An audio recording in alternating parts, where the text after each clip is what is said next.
Alors pour déterminer le numéro de la question, il faut regarder le totaliseur kilométrique. Donc ça se trouve ici. Donc là nous sommes sur la température, donc il faut actionner le petit bouton ici pour l'ordinateur de bord. Donc plusieurs fois jusqu'à ce qu'apparaisse donc le totaliseur. On va y arriver. Ici.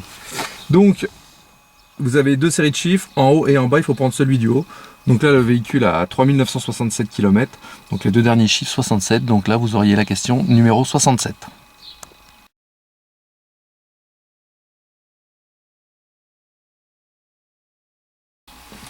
Éclairage. Feu de position. Allumez les feux de position et montrez le voyant correspondant sur le tableau de bord. Alors, lorsqu'on allume un accessoire, il faut toujours mettre le contact. Donc là, on utilise la clé, on la pose, donc c'est la carte, il n'y a pas de clé, dans la fente.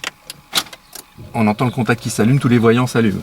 Donc là maintenant, vous avez juste à prendre le commodo à gauche et à tourner au premier écran.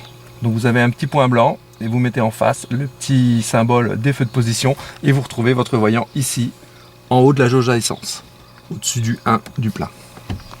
Voyant vert. Oh, pas boule. Voilà. Allumez les feux de croisement et montrez le voyant correspondant sur le tableau de bord. Alors toujours avec le contact d'allumé, nous allons reprendre le commodo à gauche. Donc vous êtes obligé d'allumer d'abord les feux de position pour pouvoir ensuite allumer les feux de croisement. Donc premier écran, deuxième écran. Vous avez donc les deux voyants d'allumé, celui des feux de position et des feux de croisement juste en dessous. Allumez les feux de route et montrez le voyant correspondant sur le tableau de bord. Alors toujours pareil, donc pour les feux de route, obligation d'allumer les feux de croisement. Donc premier écran, deuxième écran. Et on pousse en avant. Voyant bleu. Et pour les enlever, vous ramenez à la position initiale. Donc je la refais, vous poussez en avant. Et vous revenez sur vous. Effectuez un appel lumineux, feu de route, feu de croisement ou un appel de feu de route. Alors, appel de phare, ce qu'on appelle couramment l'appel de phare, donc il faut le contact toujours, là ça vient de s'éteindre, donc si jamais ça vous arrive en examen, ça s'éteint, vous reprenez la carte, vous l'enlevez, vous la remettez, tac, ça allume tout. Donc, appel lumineux, donc le commodo de gauche, vous le tirez sur vous. Que vous indique le voyant de couleur bleue? Les feux de route. Allumez les feux de brouillard arrière et montrez le voyant correspondant sur le tableau de bord. Alors, pour les feux de brouillard, vous êtes obligé d'allumer au minimum les feux de position. Ensuite, sur le commodo, vous faites glisser vos doigts au milieu, il y a une petite bague. Vous tournez une première fois, ça vous allume les feux de brouillard à l'avant. Et là, nous avons demandé donc les feux de brouillard arrière, donc deuxième cran. Vous êtes obligé de mettre l'avant pour pouvoir mettre l'arrière. Le voyant correspondant et le voyant orange qui se trouve ici.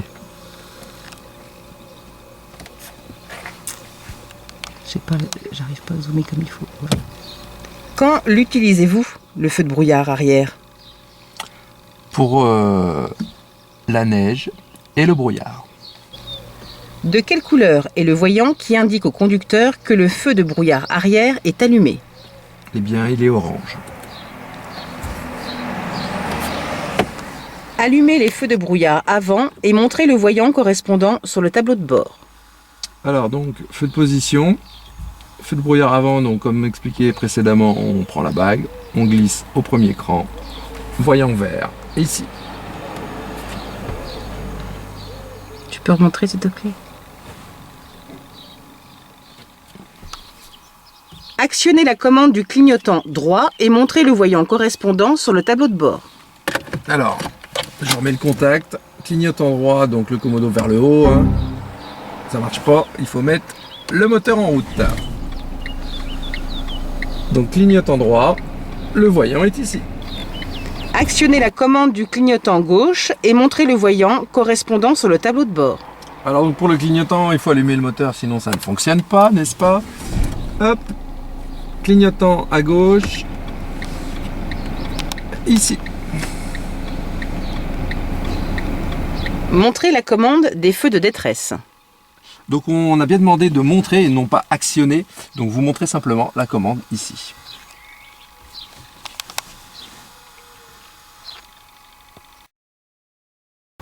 Montrez sur le tableau de bord l'indicateur permettant de montrer le niveau de carburant. Ici. Que vous indique l'allumage d'un voyant de couleur rouge lorsque le véhicule roule? Alors, un voyant rouge signale une anomalie importante, donc soit un problème de moteur, soit un danger, qui nécessite donc un arrêt rapide, voire immédiat. Montrez sur le tableau de bord le témoin d'alerte signalant un défaut ou une insuffisance de charge de la batterie. Alors donc je vais rallumer tous les voyants pour le trouver. Donc je remets la carte. Donc il est ici. Tu peux le refaire voir une petite fois?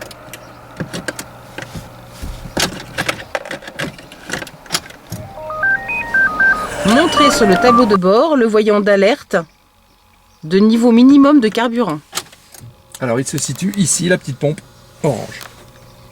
Indiquez sur le tableau de bord le voyant signalant l'absence de bouclage de la ceinture de sécurité conducteur. Alors donc je vais mettre le contact pour qu'il s'allume. Donc tout en haut là.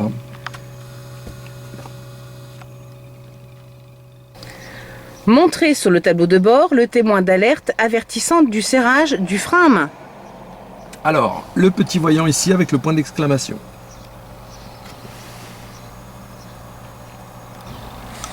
Que vous indique un voyant de couleur orange? Alors, un voyant de couleur orange vous indique un élément important, mais non dangereux. Montrez sur le tableau de bord le voyant signalant la mauvaise fermeture d'une portière. Alors donc, il faut que le contact soit enclenché, contact ou moteur tournant. Donc, si vous ne le voyez pas, rien ne vous empêche d'ouvrir légèrement votre porte et de l'indiquer à l'inspecteur. Montrez sur le tableau de bord le témoin d'alerte ou la zone rouge de l'indicateur de température signalant une température élevée du liquide de refroidissement. Alors une petite astuce donc pour allumer tous les voyants. Donc là la voiture n'est pas en surchauffe, donc forcément votre voyant ne sera pas allumé. Donc vous mettez le contact donc avec la carte comme on a vu tout à l'heure. Et là tous vos voyants s'allument. Donc il faut faire assez vite. Voilà. On recommence. Si ça vous arrive en examen, pas de souci, vous enlevez la carte, vous la remettez. Indicateur de surchauffe du moteur, donc c'était le premier. Que vous indique un voyant de couleur verte? Alors un voyant de couleur verte va vous indiquer donc certains feux qui se trouvent à l'avant du véhicule. Donc nous avons les feux de position, les feux de croisement, ainsi que les feux de brouillard à l'avant et éventuellement aussi tout ce qui est clignotant de chaque côté. Montrez sur le tableau de bord le témoin d'alerte signalant un niveau insuffisant du liquide de frein. Donc c'est le même témoin que pour le serrage du frein à main, donc c'est celui-ci donc avec le point d'exclamation. Donc pour le différencier, si votre témoin s'allume, vous vérifiez si votre frein à main est baissé. S'il est baissé, c'est que vous avez un souci au niveau de vos freins, donc arrêt rapide. Vérifiez la présence du certificat d'immatriculation du véhicule. Alors donc vous ouvrez la boîte à gants, vous prenez la pochette. Donc certificat d'immatriculation, donc c'est ce qu'on appelle la carte grise également. Vérifiez la présence de l'attestation d'assurance du véhicule et de sa vignette sur le pare-brise. Alors donc, toujours dans la petite pochette, vous sortez le papier vert, donc vous avez votre attestation d'assurance et la vignette donc, qui se trouve sur le pare-brise. Vérifiez la présence du constat amiable. Alors, on reprend dans la boîte à gants, dans la pochette. Donc voici.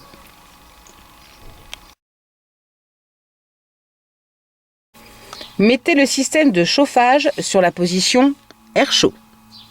Alors, vous prenez donc le bouton ici et vous le tournez sur le rouge, air chaud. Mettez le système de chauffage sur la position air froid. Donc, précédemment, nous l'avions mis sur air chaud. Donc, nous allons le mettre sur air froid. Montrez l'emplacement des coussins gonflables de sécurité dans la voiture. Airbag. Alors, donc, un airbag ici sur le volant. Un autre ici face aux passagers. Et dans certains cas, vous pouvez également en avoir au-dessus des ceintures de sécurité, donc les airbags latéraux.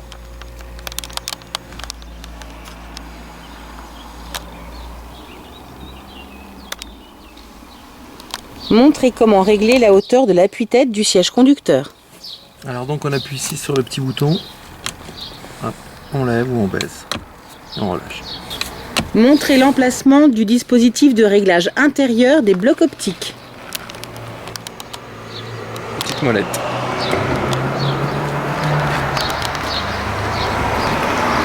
Montrez l'emplacement de toutes les buses d'aération sur le tableau de bord du véhicule. Alors les buses d'aération, c'est tout ce qui est fixe, hein, ça bouge pas, contrairement aux volets qui sont ici, on verra ça après. Donc les buses, c'est ici, il y en a une ici là. Vous avez au niveau du pare-brise pour le dégivrage là-bas. Vous retrouvez la même que celle de gauche là-bas à droite. Et vous avez une aération sur les côtés au niveau des pieds. Montrez tous les volets d'aération permettant de diriger l'air arrivant dans l'habitacle. Alors donc, par rapport à ce que je vous disais tout à l'heure, donc les volets, donc c'est tout ce qui est mobile, donc ici, ici, donc ça, hein, un petit truc, et la même chose là-bas.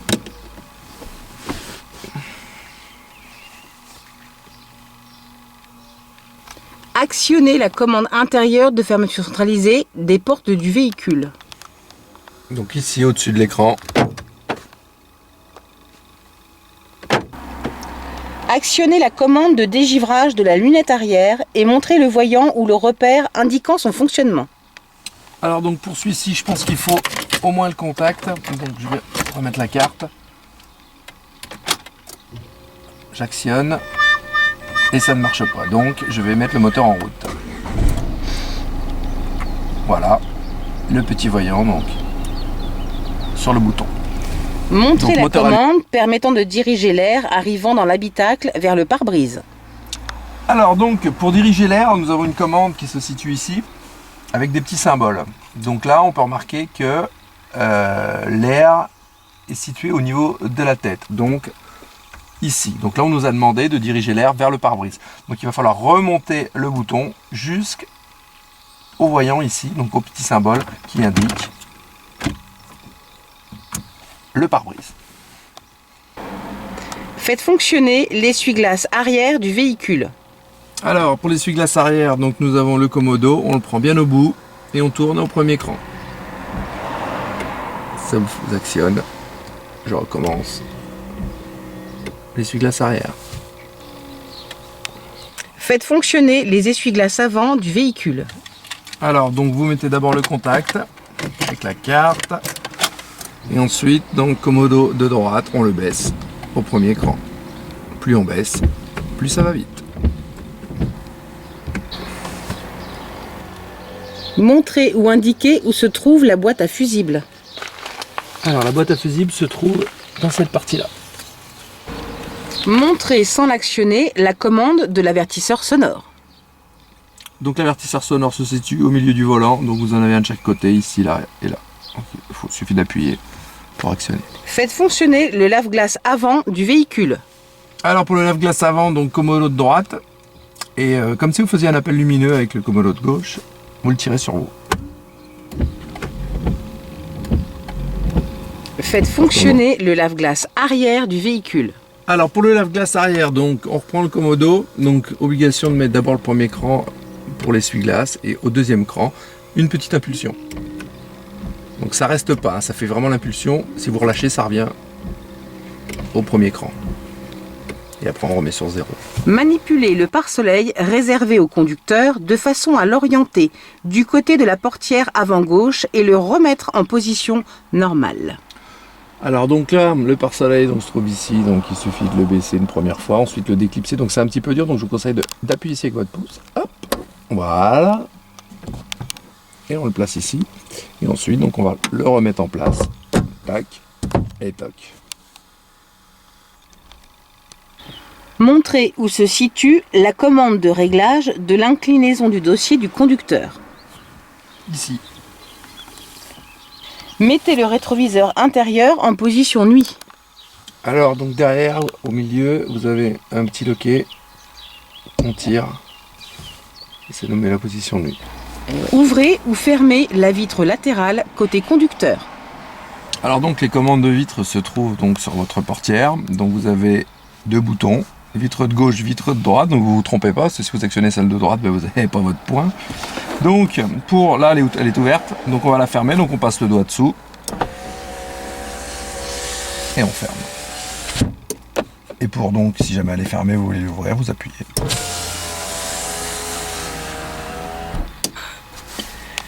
Montrez la commande permettant de diriger la vitesse du ventilateur d'air. Alors, donc la commande du milieu, au niveau des trois, donc lorsqu'elle est tout à gauche, vous êtes arrêté sur off, donc il n'y a pas du tout de ventilation. Premier cran, donc le petit point qui se trouve ici, donc vitesse 1, deuxième point vitesse 2. Ensuite, nous avons la vitesse 3, il y a le symbole du dégivrage du pare-brise avant. Et le maximum, donc au niveau 4, c'est le petit ventilateur qui est dessiné. Montrez où se situe la commande de réglage de hauteur du volant. Alors donc, c'est plus facile de l'attraper avec la main gauche. Donc ici, on tire. Et ensuite, vous pouvez régler donc la hauteur et également profondeur pour mettre comme vous le souhaitez. Et vous remettez à sa position initiale.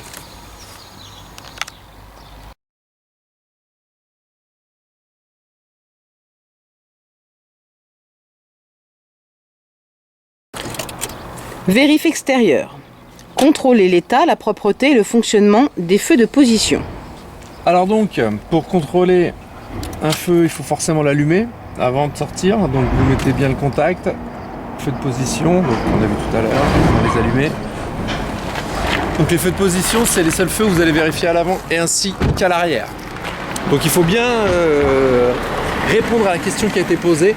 Donc contrôler l'état, la propreté et le fonctionnement. Donc déjà au niveau de l'état général, donc c'est en bon état, il n'y a pas de cassure, pas d'impact. Le fonctionnement, donc l'ampoule fonctionne bien hein, de chaque côté. Et également donc la propreté, donc c'est propre. Puis on fait la même chose à l'arrière. Donc à l'arrière vous avez des petits feux rouges, donc fonctionne, propre en bon état. Donc, bon état général, ça fonctionne. Et c'est propre. Alors toujours sur les feux de position, quand les utilise-t-on? Alors les feux de position, nous les utilisons pour circuler la nuit dans une agglomération éclairée, pour stationner la nuit dans une agglomération non éclairée, ou parfois hors agglomération lorsque la circonstance l'exige. Contrôler l'état, la propreté et le fonctionnement des feux de croisement. Alors on allume donc les feux de croisement, on vérifie bien que le voyant soit allumé avant de sortir, pour éviter d'avoir de mauvaises surprises. Fermez votre porte.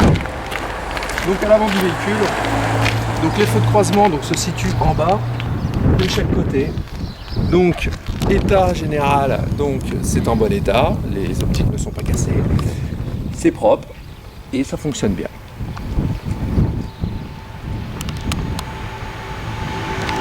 Caméra. Quelles sont les conséquences d'un mauvais réglage de ces feux? Alors donc déjà premièrement risque d'éblouissement pour les personnes se présentant en face. Ensuite vous êtes moins bien vu et vous voyez également moins bien. Toujours au sujet des feux de croisement, quelles sont les conséquences d'un mauvais réglage de ces feux? Eh bien vous risquez d'éblouir les personnes qui se présentent devant vous, donc les autres usagers qui circulent devant vous, et vous voyez moins bien. Et vous êtes mal vu. Contrôler l'état, la propreté et le fonctionnement des feux de route. Alors donc toujours on met le contact. Ensuite donc, feu de position, feu de croisement, feu de route. On vérifie bien que le voyant bleu soit allumé.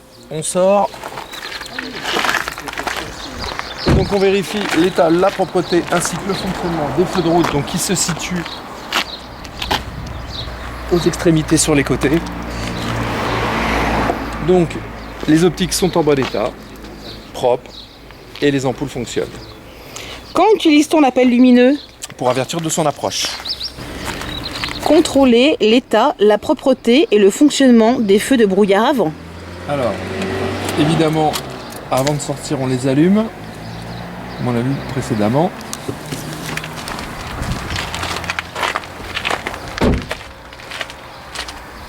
Donc alors les feux de brouillard avant se situent sur le bouclier. Donc vous contrôlez l'état, donc qu'il soit en bon état, qu'il soit propre et qu'il fonctionne. Quand les utilise-t-on les feux de brouillard avant? Alors pour le brouillard, la neige et la pluie. Et avec en complément des feux de route? En complément des feux de route, sur route sinueuse et étroite. Et un petit complément pour les feux de brouillard avant avec les feux de route? C'est évidemment hors croisement et dépassement. Et de nuit. Contrôler l'état, la propreté, le fonctionnement du feu de brouillard arrière. Alors donc, contact. On allume les feux de croisement. Et donc feu de brouillard, deuxième cran, hein, la bague, on l'a expliqué tout à l'heure lors des vérifs intérieurs, premier, deuxième. Voilà, on vérifie bien que le voyant orange soit allumé. Voilà, c'est bon. On peut sortir, vérifier son bon fonctionnement.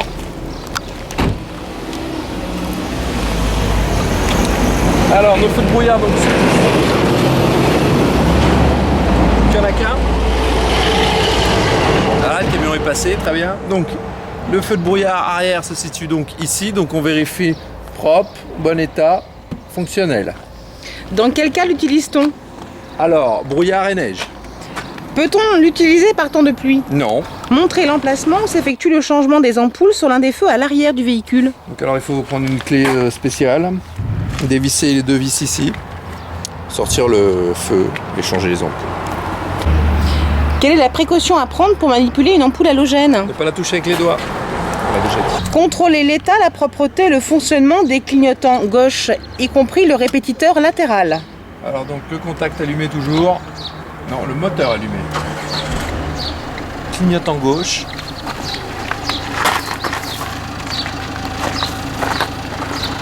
Alors on commence à l'avant. Donc toujours le même système, hein. État, propreté, fonctionnement. Donc ici à l'avant, donc il fonctionne optique propre en bon état. Répétiteur latéral sur le rétroviseur. Donc ça fonctionne, c'est propre, c'est en bon état. Et ensuite à l'arrière du véhicule. Donc fonctionnement propre et en bon état. Et donc vous faites pareil pour la question à droite. Quelle est la signification de l'augmentation de la fréquence de clignotement au niveau du feu et du voyant au tableau de bord? Donc lorsqu'il y a un problème avec une des ampoules, donc une ampoule grillée soit à l'avant, soit à l'arrière, soit au répétiteur latéral. Donc fait clignoter plus rapidement. Quand utilise-t-on Et toujours en parlant des clignotants, quand les utilise-t-on? Donc pour un arrêt, un départ ou un changement de direction. Contrôler l'état, la propreté, le fonctionnement des feux stop. Alors l'accompagnateur va aller appuyer sur les feux stop et vous allez derrière le véhicule avec l'examinateur et vous lui dites donc les feux fonctionnent ici, ici, également de l'autre côté, ici. Donc ils fonctionnent, ils sont propres et en bon état. Quelle est la conséquence en cas de panne des feux stop? Donc absence d'information pour le véhicule suiveur et donc risque de collision par l'arrière. Contrôler l'état, la propreté, le fonctionnement des feux de détresse du véhicule. Donc je les actionne, donc ça fonctionne ici. Donc alors on regarde d'abord là. Voilà.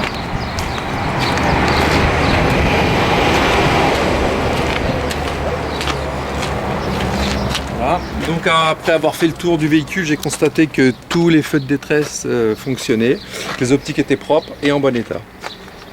Dans quel cas utilise-t-on les feux de détresse? Donc en cas de ralentissement important pour signaler le véhicule en panne ou accidenté sur la route. Contrôler l'état, la propreté et le fonctionnement du ou des feux de marche arrière. Alors donc il faut bien mettre le contact, sinon ça fonctionne pas. On met la marche arrière et on vient vérifier que ça me fait. Si ça fonctionne, il n'y en a qu'un. Donc ici. Donc vous vérifiez que ce soit propre, en bon état et fonctionnel. À quoi sert-il? Alors il sert donc la nuit à vous éclairer et également donc à prévenir les autres usagers que vous êtes en train de manœuvrer en marche arrière, étant donné qu'il est blanc, il se distingue des autres. Montrez l'emplacement où s'effectue le changement des ampoules sur un des feux à l'avant du véhicule. Alors, donc nous allons déjà voir l'ouverture du capot. Donc, le mieux c'est d'ouvrir votre porte pour mieux voir la poignée qui se trouve donc ici. Donc vous tirez et vous entendez le capot qui s'est déverrouillé. Ensuite, donc le mieux c'est de s'accroupir un petit peu et de chercher donc ici. Donc vous prenez à peu près par rapport au symbole de Renault, hein, vous prenez à peu près la largeur comme ça, hop, et c'est tout de suite là, hop, et ça monte tout seul, c'est magique. Donc ici, pour montrer, là, puis il y a un petit vérin, ça monte tout seul, voilà, il n'y a rien à accrocher. Donc la question c'était de montrer où se situe le réglage des feux. Non. Non, c'est pas ça. C'est quoi? Le changement des ampoules. Le changement des ampoules. Alors le changement des ampoules, donc déjà il faut repérer quelle ampoule est grillée. Et donc vous avez plusieurs endroits. Donc vous avez ici une espèce de petite pochette que vous enlevez, qui vous permet donc de changer le petit feu de position qui est ici. Ici vous avez, je sais pas si on voit bien, le petit rond là. Donc c'est pour changer le clignotant. Pour changer les feux de croisement, eh bien vous avez les mêmes ronds qu'ici, mais un petit peu plus cachés là. Et pour les feux de route, la même chose derrière. Bon, on fait ce qu'on peut avec la vidéo. Hein. Voilà. Donc on voit pas grand chose. Donc pour faire simple, hein, au permis, donc vous dites à l'inspecteur, c'est ici, il suffit d'enlever le cache, de changer l'ampoule, remettre l'ampoule et remettre le cache. Et quelle est la précaution à prendre pour manipuler une ampoule halogène? Alors il ne faut pas la toucher avec les doigts. Indiqué dans le compartiment moteur où s'effectue le réglage des feux. Vous avez ici une petite vis en plastique blanche qui dépasse, là, et vous retrouvez la même chose de l'autre côté.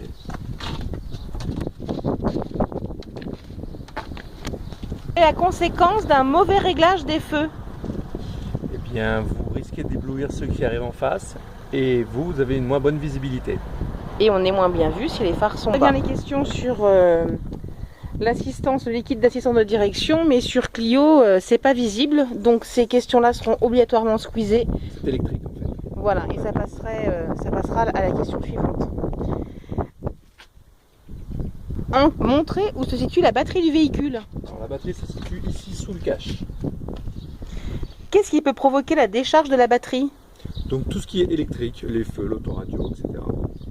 Quelle est la solution en cas de panne de batterie pour démarrer le véhicule sans le déplacer? Alors il faut soit changer la batterie, ou alors brancher une batterie en parallèle avec un autre véhicule, donc le plus sur le plus et le moins sur le moins. Montrer où doit s'effectuer le contrôle du niveau de liquide de frein. Alors le liquide de frein se situe ici. Et le niveau, pas facile à montrer, mini-maxi. Sur le côté, entre le minimum et le maxi. Sur le côté, d'accord. Quel est le principal risque d'un défaut d'entretien relatif au liquide de frein? Eh bien, le principal risque d'un défaut d'entretien relatif au liquide de frein? Il y a perte d'efficacité du freinage, donc partielle ou totale. Que faire en cas de baisse importante du niveau de liquide de frein? Il faut impérativement appeler un garagiste. Montrer l'orifice de remplissage du produit lave-glace. Donc le lave-glace se trouve ici. D'accord. Pourquoi est-il préférable d'utiliser un liquide spécial en hiver? Pour éviter que le liquide gèle. Montrer où doit s'effectuer le contrôle du niveau d'huile de moteur. D'huile moteur. Alors, c'est ici. Oui. En général, dans quelles conditions effectuez-vous cette opération? Donc, moteur froid et surface plane. Où doit se situer le niveau d'huile? Le niveau d'huile doit se situer entre le mini et le maxi. Montrez l'orifice de remplissage de l'huile moteur. Donc c'est ici au même endroit. D'accord. Avec quel fluide complétez-vous le niveau si nécessaire? Donc de même type et de même caractéristiques. De l'huile moteur, d'accord. Quel est le principal risque d'un manque d'huile moteur? Risque de casse du moteur. Montrez où doit s'effectuer le contrôle du niveau de liquide de refroidissement. Alors le liquide de refroidissement se situe ici. Ok. Quel est le danger si l'on effectue ce contrôle avec le moteur chaud? Risque de grave brûlure. Quelle est la principale conséquence d'un manque de liquide de refroidissement? Risque de surchauffe du moteur. indiquer où se situe la sécurité enfant sur l'une des portières arrière du véhicule. Alors donc vous ouvrez la porte et vous regardez à l'intérieur, ici il y a un petit cliquet qui permet de verrouiller la sécurité enfant. En règle générale, où doit être placé un enfant de moins de 10 ans? À l'arrière. Vérifiez le contenu du coffre. Alors, donc on ouvre le coffre, on passe la main ici, on appuie le bouton, on lève. Il est vide. La trappe à carburant et vérifier la bonne fermeture du bouchon.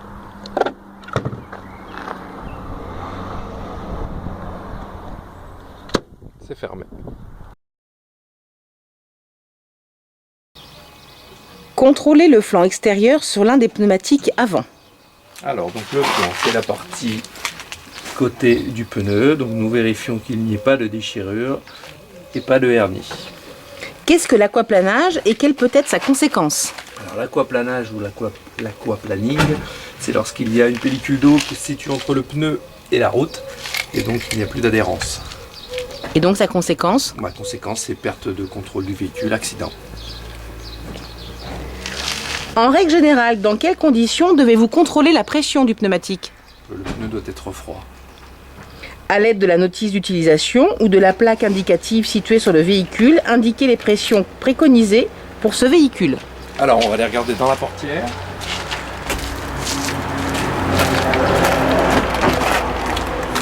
Donc à l'intérieur de la portière, nous avons ici une petite étiquette donc, qui nous indique les pressions préconisées. Donc à l'avant 2,2 bars et à l'arrière 2 bars. Voilà, et si vous roulez à plus de 160 km/h, 2, c'est con. C'est débile. Montrez une valve de gonflage d'un pneumatique. Attention, ici. Lorsque vous transportez un poids important dans le coffre de votre véhicule, quelles sont les précautions à prendre en ce qui concerne les pneumatiques et les feux avant? Il faut augmenter légèrement la pression de vos pneumatiques, donc en fonction de la notice du constructeur. Et donc il faut, grâce à la molette, baisser légèrement vos feux à l'avant, feux de croisement. Pourquoi devez-vous vérifier régulièrement l'état et la pression des pneumatiques? Alors déjà pour avoir une bonne tenue de route, donc pour éviter la surchauffe en cas de sous-gonflage, l'éclatement également, l'usure prématurée en cas de surgonflage et l'aquaplaning. Et la surconsommation de carburant. Quelle est la conséquence d'un défaut de parallélisme sur les pneumatiques? Alors lorsqu'il y a un défaut de parallélisme, vos pneus s'usent plus vite et anormalement. En règle générale, à l'aide de la notice d'utilisation ou de la plaque indicative située sur le véhicule, indiquez les pressions préconisées pour ce véhicule. Alors donc on ouvre la portière conducteur. À l'intérieur, petite étiquette blanche. Donc nous regardons ici, donc vous prenez la première ligne. À l'avant 2,2 bars, à l'arrière 2 bars. Montrez où se trouve la roue de secours. Donc la roue de secours se trouve sous le tapis.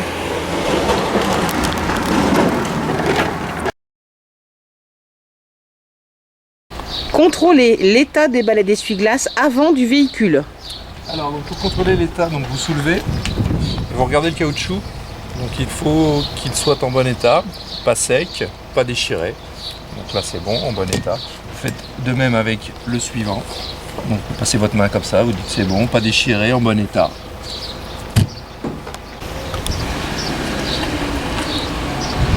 C'est bon. Comment détecte-t-on leur usure en circulation? Ça laisse des traces sur le pare-brise.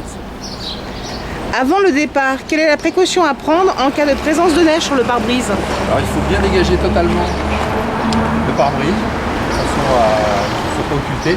Et il est conseillé de dégager également tout le toit, car si vous en laissez jusqu'ici, le premier coup de frein, il va tout quitter. De l'extérieur, contrôlez l'état et la propreté du pare-brise. Alors, donc il faut contrôler donc, son état qu'il n'y ait ni fissure ni impact. Donc pour ça c'est bon. Et ensuite sa propreté, donc relativement propre. Ok, est-il possible de faire réparer un impact? Oui, donc s'il est plus petit qu'une pièce de 2 €, vous pouvez aller chez un spécialiste. Et s'il n'est pas dans le champ de Vision. Contrôler l'état et la propreté de tous les rétroviseurs extérieurs du véhicule. Donc on contrôle la fixation, donc bien fixé, c'est propre, c'est en bon état, c'est pas cassé, donc on fait ça avec les deux. Qu'appelle-t-on un angle mort? Donc ce sont des zones non visibles depuis le poste de conduite. Citez l'un des principaux dangers représentés par les angles morts. Des principaux dangers représentés par les angles morts. Donc gêne, risque d'accident, défaut d'information. Contrôler l'état, la propreté, le fonctionnement des répétiteurs latéraux s'ils existent. Des clignotants et des... Vérifier l'état et la propreté des plaques d'immatriculation et des dispositifs réfléchissants, les catadioptres. Alors, donc la plaque d'immatriculation, donc on vérifie qu'elle soit propre, lisible, en bon état. Les catadioptres, donc sont ici. Donc là, c'est en bon état, c'est bien fixé, là c'est propre. Bon état, visible, bien fixé. Et donc à l'avant, la plaque d'immatriculation également, hein, donc même principe. Elle est propre, elle est en bon état, bien lisible. Quelle est l'utilité des dispositifs réfléchissants? Donc à rendre le véhicule visible la nuit. Une plaque d'immatriculation arrière à fond blanc est-elle autorisée? Oui. Quel dispositif est obligatoire pour rendre la plaque d'immatriculation arrière lisible la nuit? Alors l'éclairage de plaque. Quelle est l'utilité d'un dispositif? J'ai demandé. C'était vraiment très intéressant.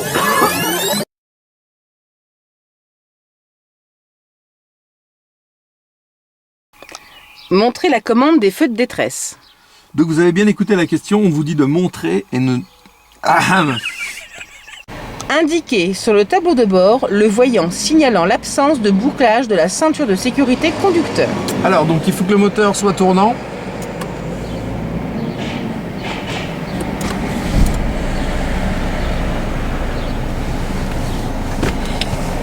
Voilà, ça marche pas. Montrer l'emplacement des coussins gonflables de sécurité, airbag conducteur dans la voiture. Que l'airbag conducteur? Bah c'est marqué entre parenthèses. Moi je lis. Hein. Parce que si airbag conducteur, c'est que ça. Ouais, bah non, je recommence. Attends, vérifier la présence du certificat de la... Indiquer sur le tableau de bord le voyant signal... Donc deuxième question des feux de position, c'est quand les utilise-t-on? Alors les feux de position, on les utilise, Contrôler l'état, la propreté et le fonctionnement des feux de détresse à l'avant du véhicule. À l'avant? Bah oui. Bien avant. C'est la bête à chier. Dans quel cas utilise-t-on les feux de détresse? Donc lorsqu'on est par exemple en panne, ou alors lorsque vous êtes le dernier d'une file en cas de ralentissement. Je ne comprends pas. Et d'accident! Ah oui, pas un accident. Bon, je commence. Dans quel cas utilise-t-on les feux de détresse? Alors en cas de panne, d'accident, ou lorsque vous êtes le dernier véhicule dans une file d'un ralentissement. C'est nul! Une file d'un ralentissement. Ça se dit pas ça? Bah, ça se dit? Pourquoi ça se dirait pas? Quand Une file d'un ralentissement. Lors d'un fort ralentissement et qu'on est le dernier de la file. Bon, on recommence. Allez, on recommence. Allez, on recommence. On la refait celle-là. Je vais pas y arriver. Je vais pas y arriver. Tu le mets là. Il faut pas qu'on le voit. Je te mets pas dans le cadre. C'est où? Ça, non. Un cas de ralentissement important pour signaler le véhicule en panne. Allez, c'est reparti. Troisième. Dans quel cas utilise-t-on les feux de détresse?